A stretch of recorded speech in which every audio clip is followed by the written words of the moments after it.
அன்புள்ள அடியார்களே, நாம் இறந்த பின்பு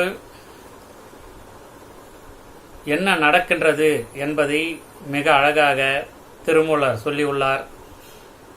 அந்த பதிகத்தை இப்பொழுது காண்போம். ஊரெல்லாம் கூடி ஒலிக்க அழுதிட்டு பேரினை நீக்கி பிணம் என்று பேரிட்டு சூரையங் காட்டிடை கொண்டு போய் சுட்டிட்டு நீரினில் மூழ்கி நினைப்பொழுந்தார்களே. மிக அழகாக திருமூலர் சொல்லியுள்ளார்.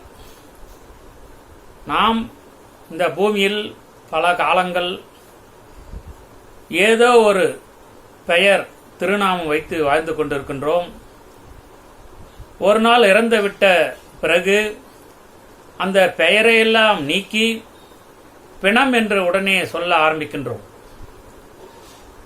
இவ்வளவு நாள் இந்த பெயரில் வாழ்ந்தவர் என்று சொல்லாமல் உயிர் போன அடுத்த நொடியிலிருந்து பிணம் என்று பெயர் சொல்லி அவருடைய சொந்தக்காரர், உறவினர்கள், மனைவி, மக்கள் அனைவரும் ஒன்று கூடி அழுது பல நேரங்களில் பல விதமான துன்பங்கள் மனதில் கொண்டு ஆர்ப்பாட்டம் செய்து அழுது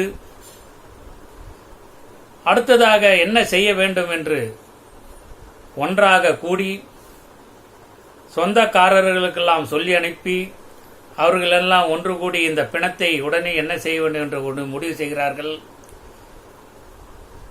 அவருடைய உறவினர்கள் எல்லாம் முடிவு செய்து அவர்கள் பிள்ளைகளை கொல்லி வைத்து அந்த பிணத்தை சுடுகாட்டிற்கு எடுத்து சென்று தீ மூட்டி அதன் பிறகு அவர்கள் தலைக்கு குளித்து அவரவர் இல்லங்களுக்கு சென்று விடுகிறார்கள். இது அனைவருக்கும் தெரிந்த ஒரு தகவலாக இருந்தாலும் திருமூலர் ஏன் இதை நமக்கு நினைவுபடுத்துகின்றார் என்றால், நாம் வாழும் காலங்களில் நாம் சம்பாதித்த வீடோ செல்வங்களோ மனைவியோ மக்களோ எதுவும் நம்முடன் கடைசி வரை வராது என்பதை அனைவருக்கும் தெரிந்திருந்தும் நாம் வாழ்ந்து கொண்டுதான் இருக்கின்றோம்.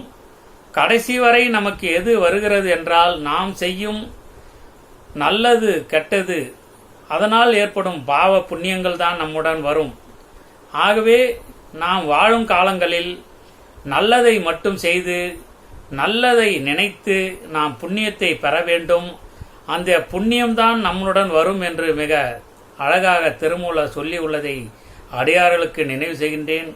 நாமும் இதுவரை நாம் பல தான தர்மங்கள் செய்திருந்தாலும் இனியும் அதை தொடர்ந்து செய்து நாம் நல்லது செய்து புண்ணியம் பெற்று நாம் இறந்த பின்பும் நமக்கு ஒரு நல்ல கதி கிடைக்க பிரார்த்தனை செய்கின்றோம்.